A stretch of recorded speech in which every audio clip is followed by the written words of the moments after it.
কি মামা মালটারে চিনো নি? আমরা চিনি, তোরা ভালো জানিস না। বাংলাদেশের লোক তো ভালো চিনিস না, আমরা চিনি।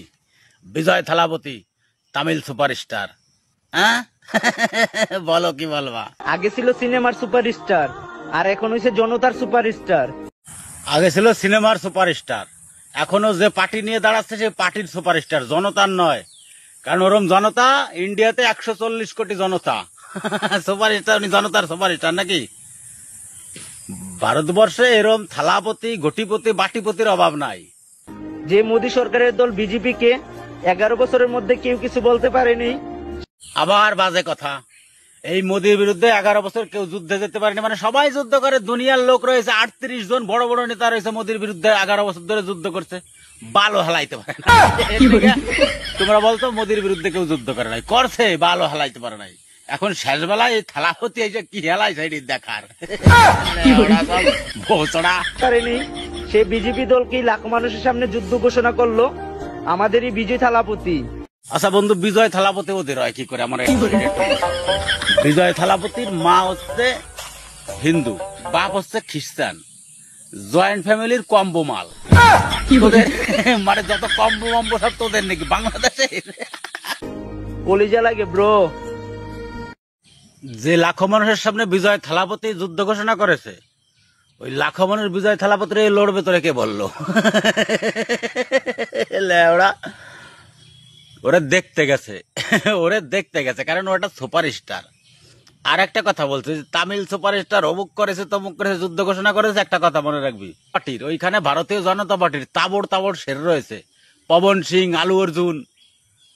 এই আলু অর্জুন গত বছরের আগের বছর দেখবা বিজেপিতে যোগদান করেছে।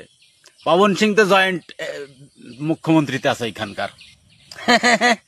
এইবার বিজেপি যদি আলু অর্জুন, পবন সিং, কেজিএফ, তারপর আরো 2-5 জন বিজেপিতে জয়েন করেছে, এদের নামায় মাঠে বল থালাপতির অবস্থাটা কোথায় যাবে না?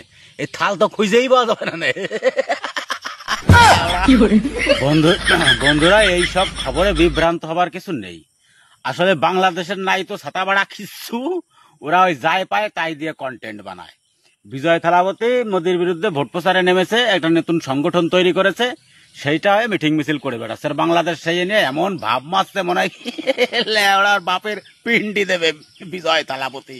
লেওড়া 9টা-10টা মাস যাইতে দেয়, এই জায়গায় ভোটটা ওভার দে, এই বিজয় থালাপতির বাংলাদেশে নিয়ে যাস, তখন আর এই জায়গার লোকের বিজয় থালাপতিরে লাগবে না, নিয়ে যাস বাংলাদেশে। লেওড়া সব। চলো বন্ধু, জয় হিন্দ, জয় ভবানী। বাংলাদেশের এইসব মাদ্রাসা ছাপ জনগণের মাথায় কি সামান্য ঘিলু নেই? এদের ব্রেন কি হাঁটুতে থাকে? 140 কোটি মানুষ থাকে এই ভারতবর্ষে। বাংলাদেশের মোট জনসংখ্যা 18 কোটি। ভারতবর্ষের একটি রাজ্য উত্তরপ্রদেশের জনসংখ্যা বাংলাদেশের জনসংখ্যার থেকে বেশি। 20 কোটি মানুষ থাকে উত্তরপ্রদেশে।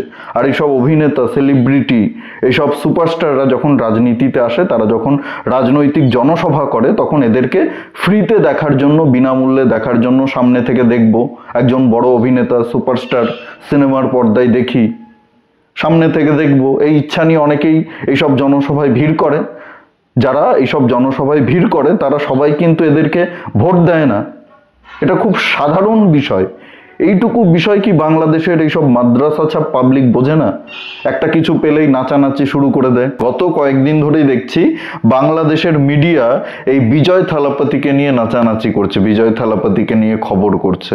দক্ষিণ ভারতের একটা আঞ্চলিক রাজনৈতিক দল, নব্য রাজনৈতিক দল নরেন্দ্র মোদীর কি করতে পারবে?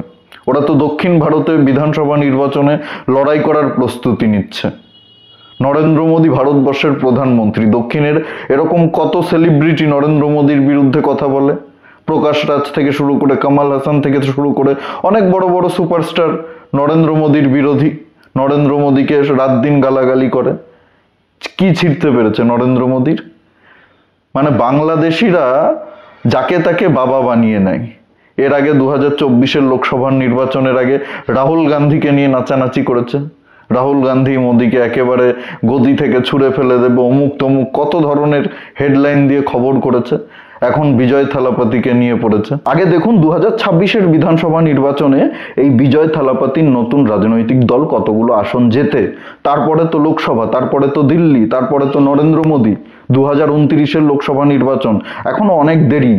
আগে 2026-এর ফলাফল দেখুন, কতগুলো আসন জেতে, তারপরে লাফালাফি করবেন।